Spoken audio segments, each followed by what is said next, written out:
वो ये कि अमेरिका के बारे में भी ये कहा जा रहा है कि वहाँ के हालात भी ठीक नहीं है, उनकी अपनी भी जो इकोनॉमी है वो भी खराब हो रही है, सिविल वॉर जैसा एक वहाँ पे भी कुछ खतरा है हो जाने का। अगर ऐसा हुआ तो आपके ख्याल से फिर क्या चाइना को या रशिया को फायदा होगा, किसको फायदा होगा इससे? देखिए, मुझे नहीं लगता अमेरिका में कोई सिविल वॉर हो रहा है।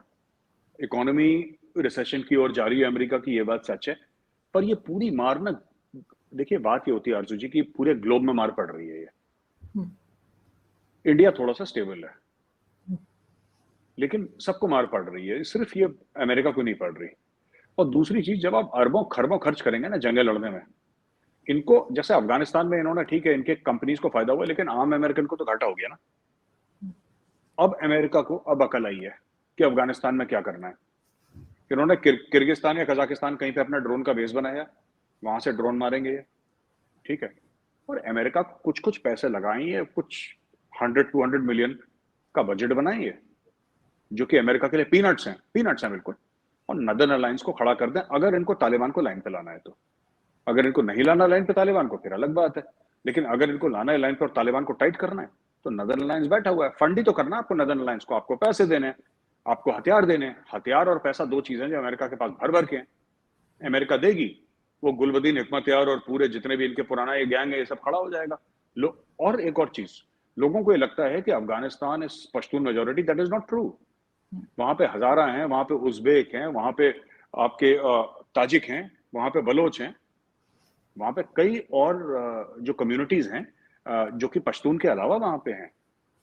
And they can all find identification under the banner of the Netherlands. खासतौर से जो ताजिक हैं, उनको नदरलैंड्स वाले हैं ही ताजिक को।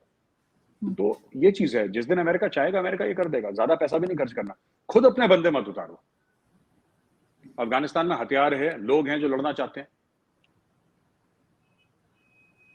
क्योंकि जो बाइडेन इन लोगों के लिए इतना लकी साबित नहीं हुआ है ना, बहुत लोग नाराज हैं। इवन वो तारड़ साहब से भी बात होती है तो वो भी बुरा भला कह रहे होते हैं कि इसको, जो बाइडेन को। देखिए तारड़ साहब का ऐसा ना, तारड़ साहब वॉशिंगटन डीसी में बैठे हुए हैं, तो जो तारड़ साहब की नजर होगी वो आपकी मेरी नजर नहीं हो सकती। He is practically seeing things in front. वो प्रैक्टिकली देख रहे हैं, तो वो अपने तजुर्बे से बोल रहे हैं। आप और हम अखबार पढ़ के बोलते हैं, वो एक्सपीरियंस से बोल रहे हैं तारड़ साहब। तो ऑब्वियसली उनके और हमारे एनालिसिस में जमीन आसमान का फर्क होगा।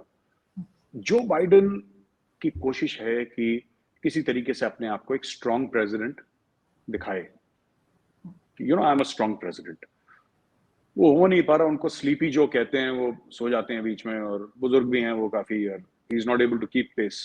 प्रेसिडेंट वो थोड़ा, president of the United States high energy job सबके बस का भी नहीं होता है। लेकिन ठीक है, देखते हैं अगली बार कौन आता है वहां पे, ये देखना है। लेकिन अगर अमेरिका चाहे तो अफगानिस्तान में दूर बैठे बैठे तूफान खड़ा कर सकता है बिना ट्रूप्स अंदर डाले हुए, और उसको पाकिस्तान की जरूरत भी नहीं है।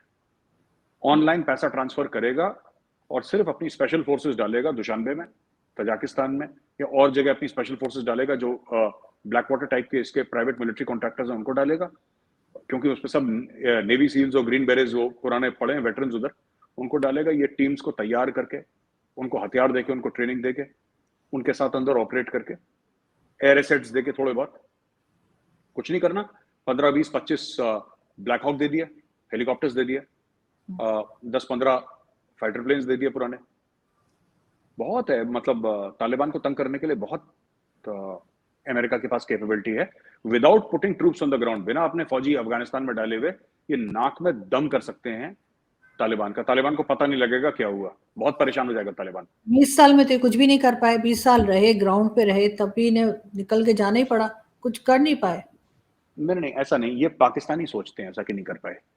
अमेरिका करने क्या आया था, अमेरिका ने क्या करा? अमेरिकन कंपनीज ने, देखिए वॉर जो है अमेरिका की इंडस्ट्री है। वॉर इज एन इंडस्ट्री, जैसे अफगानिस्तान में वॉर इंडस्ट्री है ना। सही। अफगानिस्तान क्या करता है, ये ड्रग्स पैदा होते हैं वहां पे और जंग होती है, और तो कुछ होता नहीं अफगानिस्तान में।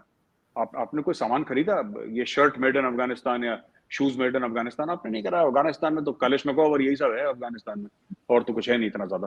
कहने की बात ये अर्जु जी की जैसे जैसे ये अमेरिका वहां से हटा, तो अमेरिका ने प्रॉपर एक अकॉर्ड साइन करा। अमेरिका अफगानिस्तान से नहीं जाता, अमेरिका की नजर हट गई एशिया पैसिफिक की ओर। अमेरिका को लगा अब अफगानिस्तान जरूरी नहीं है, उसने छोड़ दिया एक दिन अफगानिस्तान को, वो एशिया पैसिफिक चला गया। वो कह रहा है चाइनीज थ्रेट को मैं देखूंगा, मुझे नहीं देखना अफगानिस्तान को। तो जो पाकिस्तानी ये समझते हैं ना अमेरिका वो भागा नहीं, वो रीडिप्लॉय हो गया है। राइट। और आप देखेंगे अमेरिका वापस अफगानिस्तान आएगा, लेकिन दूसरी तरीके से। वो दूसरी तरीके से इट विल नॉट कम। ये जो इंडिया के जो वहां पे एम्बेसी अफगानिस्तान में, वहां पे और लोग गए हैं एम्बेसी में और उसको स्ट्रेंथन करा गया है, ये कैसे करा गया है? ये सब ऑलरेडी हो रहा है, और ये सब बिना पाकिस्तान से पूछे हो रहा है। नॉर्थ साउथ कॉरिडोर बन रहा है, रशिया ईरान इंडिया का। तो ये जो जियोपॉलिटिकली चीजें मूव कर रही है ना, आप देखेंगे अगर नक्शा सामने हो, आप मैप आप देखिए किस तरीके से हो रहा है, और इसका कहीं ना कहीं पीछे पाकिस्तान का आइसोलेशन भी है, क्योंकि पाकिस्तान का सबसे बड़ा जो पावर था पाकिस्तान का, वो पाकिस्तान की जियो स्ट्रेटेजिक लोकेशन थी कि हम कंट्रोल करेंगे अफगानिस्तान में कौन जाता है, हम कंट्रोल करेंगे सेंट्रल एशिया में कौन जाता है।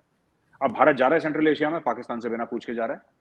दुनिया जा रही है सेंट्रल एशिया और अफगानिस्तान बिना पाकिस्तान से। और सबसे बड़ी बात, जो तालिबान का ऑफिस है वो दोहा में है, वो इस्लामाबाद में नहीं है, जो एक जमाने में हुआ करता था कई साल पहले। इस्लामाबाद में होता था तालिबान का ऑफिस, अब नहीं है वहां पे, वो तो दोहा में है। क्यों? अमेरिकन करवा रहे हैं ये। बिल्कुल ठीक। लेकिन देखते हैं आगे क्या होता है और किस तरीके से अमेरिका आगे बढ़ता है और किस तरह से यहाँ पे